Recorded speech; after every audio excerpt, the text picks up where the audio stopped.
Greetings and welcome to the Real Deal Sci-Fi podcast. I am your host, Paulie SciFi, and on this episode, Resident Alien, the best show that most people have no clue about. Also, cryptocurrency. Is it the future of the financial industry? Then I'll finish up with science fiction to science fact. Where is the line? If you enjoy this podcast, please follow on whatever podcast service you may use. Follow on Twitter at PaulieSciFi. Join the Discord to continue the conversation. Also go to pauliescifi.com. That's P-A-U-L-Y. Hey, Paulie. SciFi.com and sign up for the monthly contest. Stick around. I'll be right back.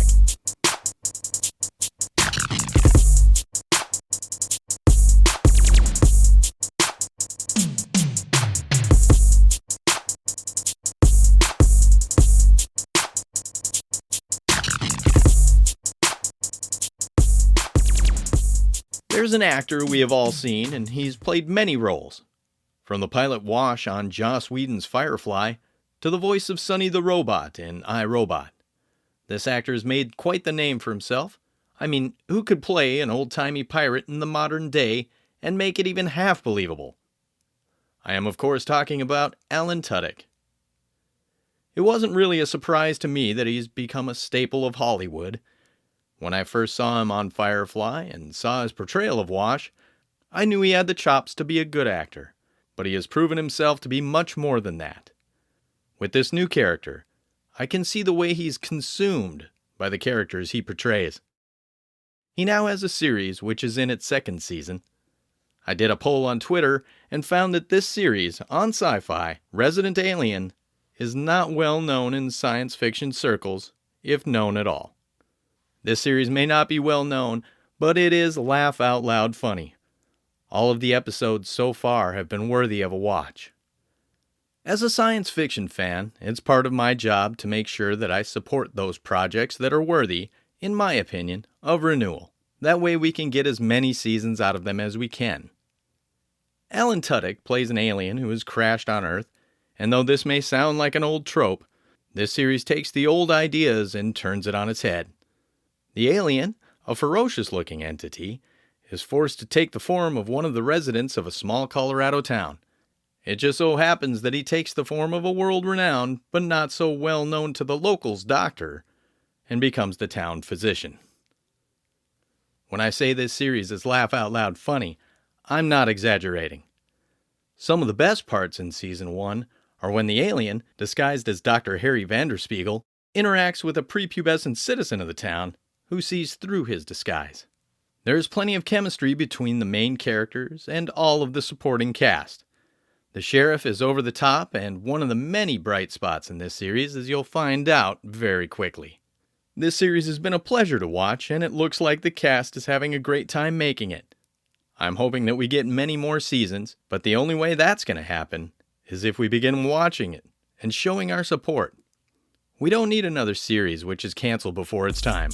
I'm sure you can agree with that.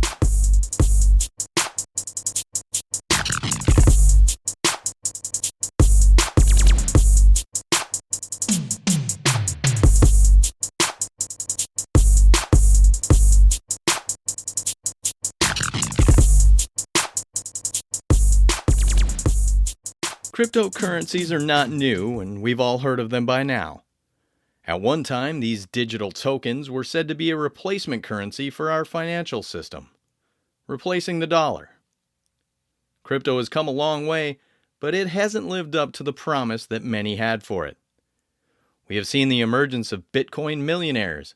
If you had invested in Bitcoin a few years ago, you've seen your net worth skyrocket as the price per coin has increased 1,000-fold. Where does that value come from? Why is Bitcoin worth so much? Bitcoin is so expensive because there is only a certain amount of Bitcoin available at any one time.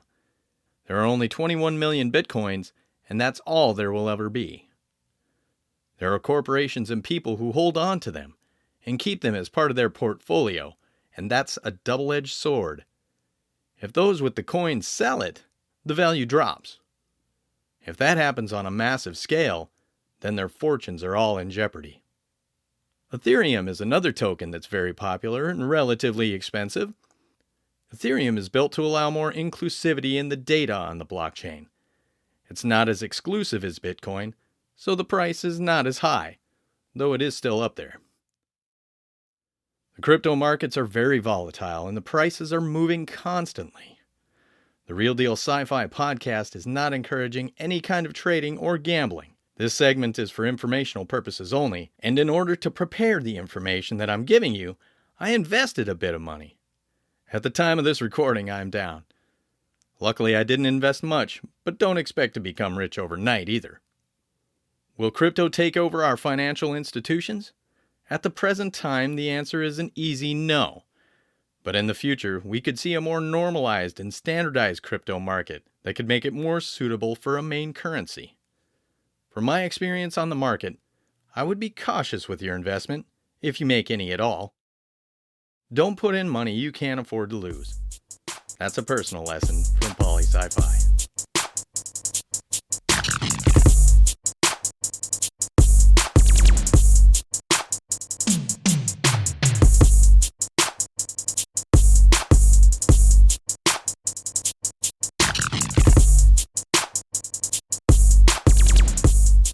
We live in a time where technology is moving extremely fast.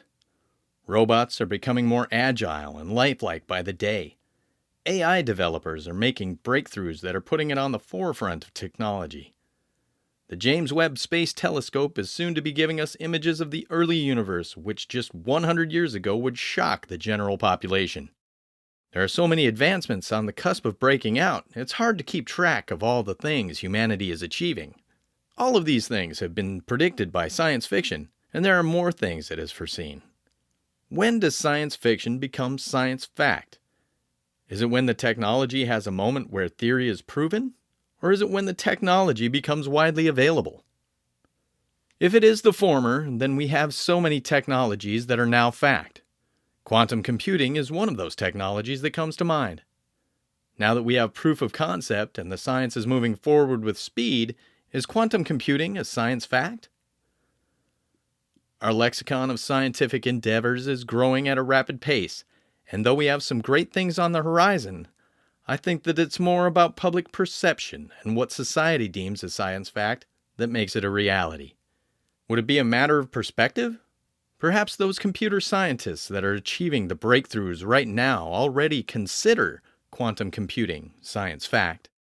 We have had breakthroughs in fusion reactors as well, and with these breakthroughs, we have entered a new phase of the discovery of this world-changing technology. Is this technology now considered science fact by the world at large? I would say no, but once we have a city that is being powered by fusion technology, then I could see it making the leap from fiction to fact for the masses. I have high hopes for the future. But there are those with small minds that seem bound and determined to keep us from moving forward as a species.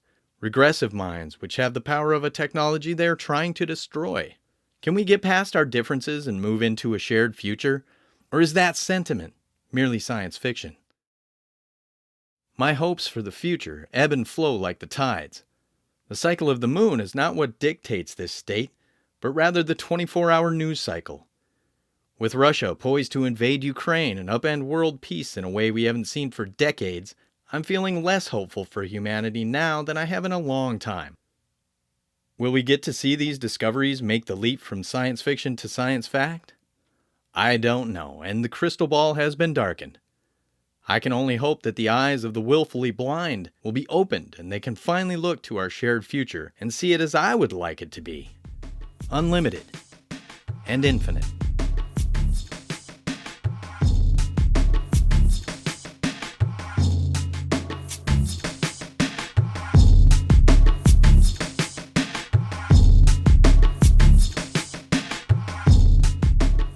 Thank you for listening to this episode of the Real Deal SciFi podcast. If you enjoy this show, please subscribe on whatever podcast service you may use. Join me on Twitter at PollySciFi. Let's continue the conversation on Discord.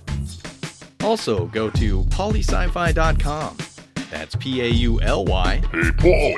SciFi.com and sign up for the monthly contest. Join me, Paulie SciFi, next time on the Real Deal Sci-Fi Podcast.